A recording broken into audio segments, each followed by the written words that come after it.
Hindi pa rin nililisan ng nasa higit 200 Chinese vessel ang Julian Felipe Reef. Sinabi ni Foreign Affairs Secretary Teodoro Locsin Jr. na nais niyang makita ang aerial view ng pinagtatalo ng lugar upang matiyak kung nilisan na ng mga hinihinalang Chinese maritime militia vessel ang lugar. Una nang itinanggi ng Chinese Embassy na sa Pilipinas ang alegasyong ino-operate ng maritime militia ng China ang nasabing mga sasakyang pandagat at sa halip ay giniit na mga fishing vessel ito na nagkanlong malapit sa bahura.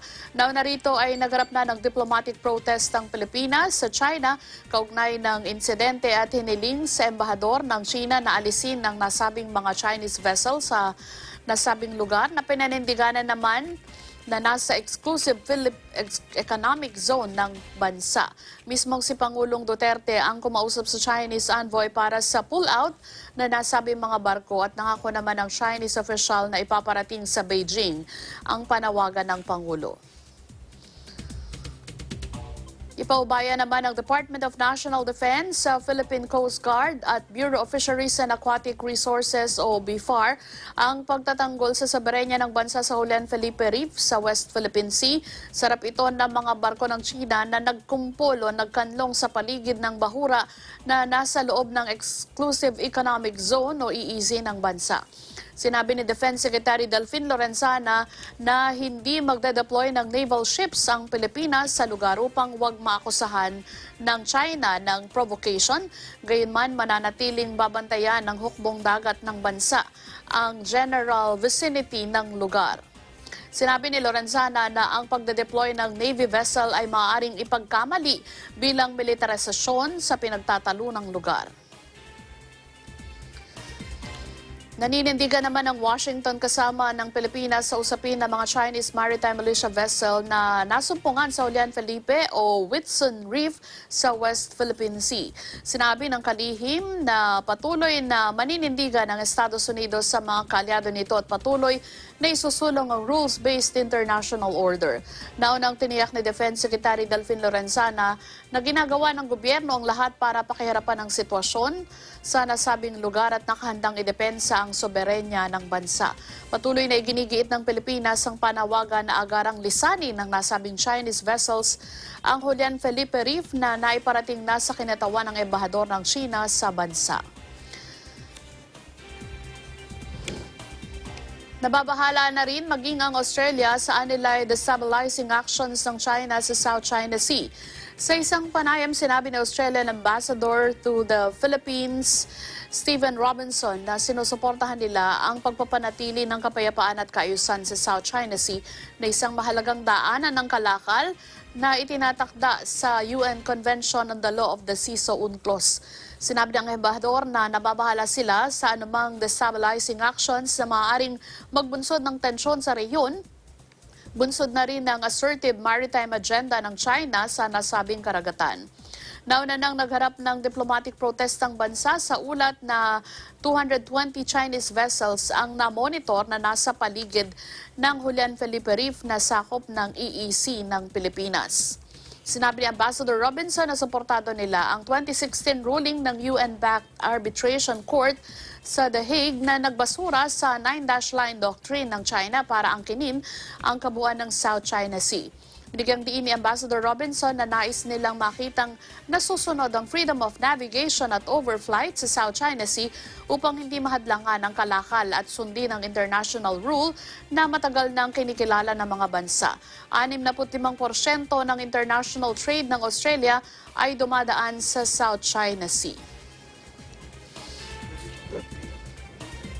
At sa pagkakataong ito, kaugnay ng isyong yan, makakausap po natin si Dr. Rene De Castro, isang international relations expert mula sa De La Salle University, ukol sa isyu ng aggression na ginagawa ng China sa South China Sea. Good morning po sa inyo, Doc Rene. Magandang umaga, Weng. Kamusta na po kayo?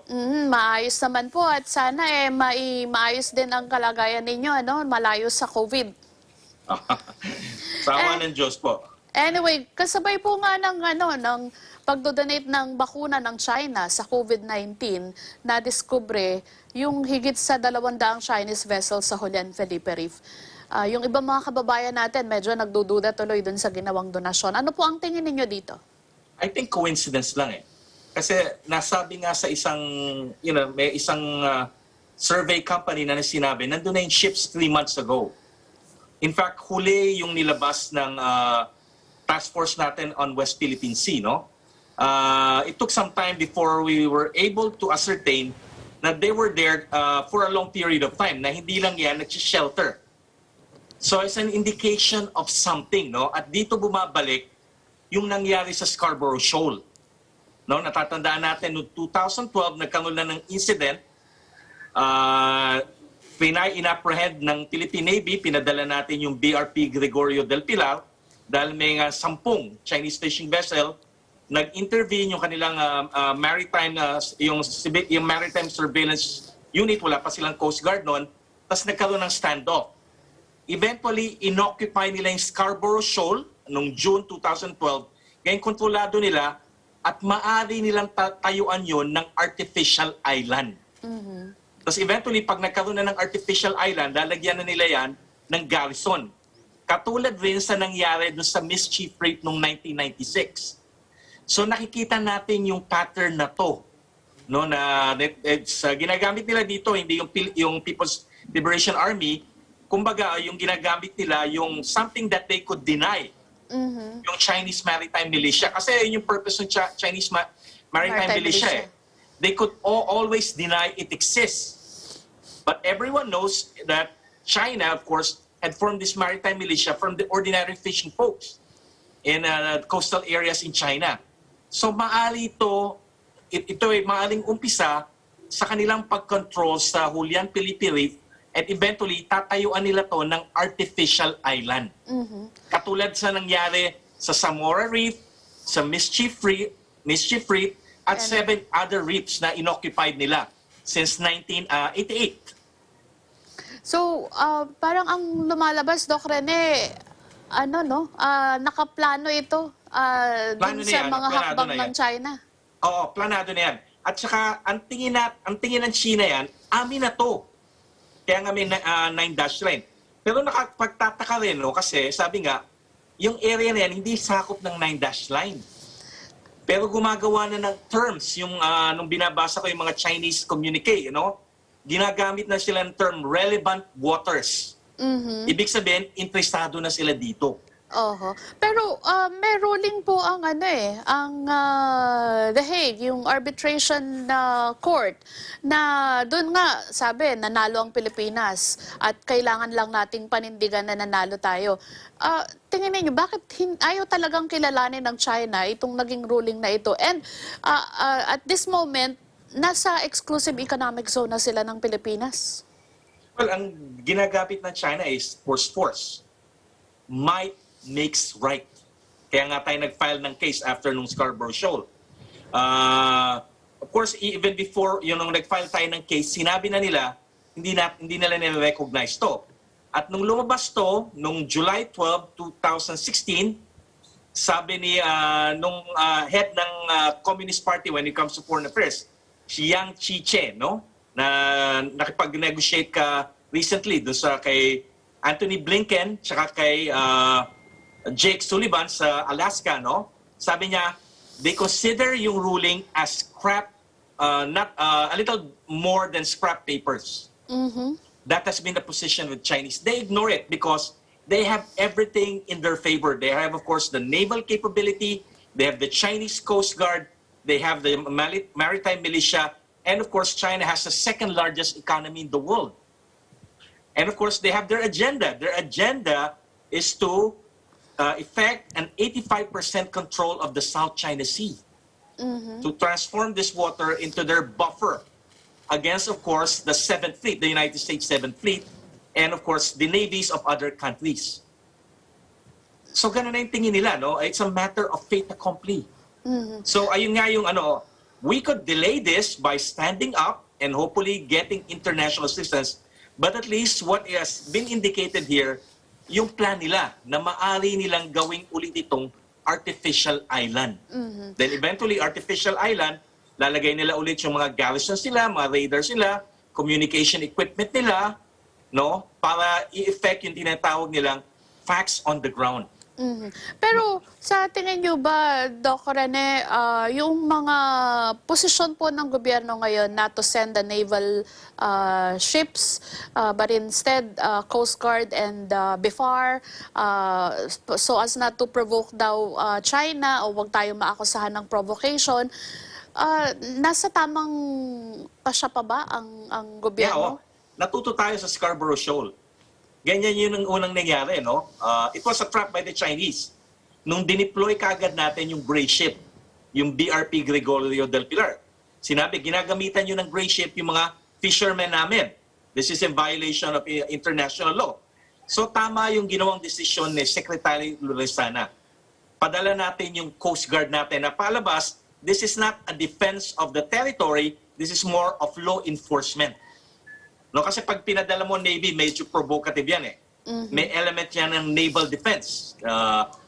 Paggamit of course ng what we call men of war, gray ships.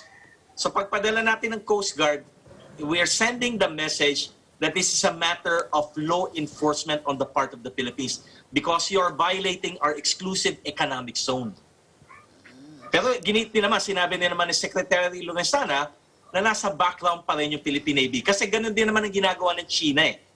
In fact, sa pagsakop nila nito, hindi nila ginagamit yung Navy nila, yung People's Liberation Army's Navy. Ginagamit pa nila yung Maritime Militia. Of course, dinideny nila. At makita rin natin yan, sooner or later, nandiyan din yung Chinese Coast Guard. And of course, probably 12 to 20 nautical miles behind that, we will see the gray ships of the People's Liberation Army's Navy. This is their standard operating procedure as they acquire itong mga land features na to and eventually they transform them to artificial islands. Do you have any idea as to how many % of the territory ang controlled na ng China? Actually, hindi pa. Hindi pa nila tiniina yung 9-dash line. In fact, hindi nila sinasabi kung ano ba yung waters within the 9-dash line. They use mga vague terms like relevant waters. Historic claim, no? So, pero nakikita natin na eventually, ang balak gawin ng China is to transform yung waters doon sa within the 9-dash line as Chinese territorial waters. Ibig sabihin yan, walang pwedeng pumasok hanggang unless may permission tayo from China. Hindi pa yung magiging international o hindi pa yung magiging exclusive economic zone na pwedeng dumaan yung ships on the basis of innocent passage. Hindi. Pag territorial waters yan, talagang wala makakapasok dyan. So, ayun yung inaantay natin kung kailan i-enforce ng China. Na i-declare niya, finally, na yung waters within the 9-dash line are considered as China's territorial waters. So how do we factor in the interest of the United States here? Part yan ng strategic competition since 2017, no? Sinabi na noong time ni President Trump, sabi niya, iba yung ginagawa ng China. Hindi natin pwede pagkatiwalaan ng China maging responsible stakeholder sa Indo-Pacific region. Tinetreten ito yung rules-based international order na ginawa ng Estados Unidos at kanyang mga aliado nung after the Second World War. So, of course, nung pumasok yung Biden administration, sabi ng Biden administration, paninindigan din namin yung strategic competition against China. Pero palalawigin pa namin at we would rely on our allies. So can we rely on the statement of the Secretary Blinken na they would Yes, stand? but of course, the question is, can we rely on our leadership? Yun I ang- could rely on at least 2 cabinet members. Secretary Lorenzana Lorenzana. and Secretary Locsin. Above them, there's a big question. So, kung medyo sabihin natin na malamig or hindi naman malamig kundi maligamgam ang lukewarm ang approach na ginagawa ng gobyerno dito or sabihin natin on the higher authorities, maybe by the next administration ito yung dapat na Hopefully, tutukan. we would elect a leader that will stand up for our rights. Now, will not mention, even joking, that the Philippines should be a province of China. Somebody who is very conscious of the fact that we have to protect our sovereignty and we are confronted by an expansionist power, which is, of course, China. Do we consider China as a military power na? Side by side by... China has built a naval capability, and of course the Air Force. The big question, the $1 million question is, of course, it has not been tested. The last time China used force was in 1979 against Vietnam, and they suffered horrendous casualties when they tried to punish Vietnam. So ito ngayon yung dilemma rin ng Chinese military leadership. Even the President Xi Jinping, who heads the military commission. Now, we have a powerful military, but it has not been tested in combat. So last year, nag-fire sila nung intermediate range missiles nila galing sa Western China. Pero ang question dito, will this work under actual war situation? Iba. Pag naroon na talaga ng clash of arms, no? Iba na yan.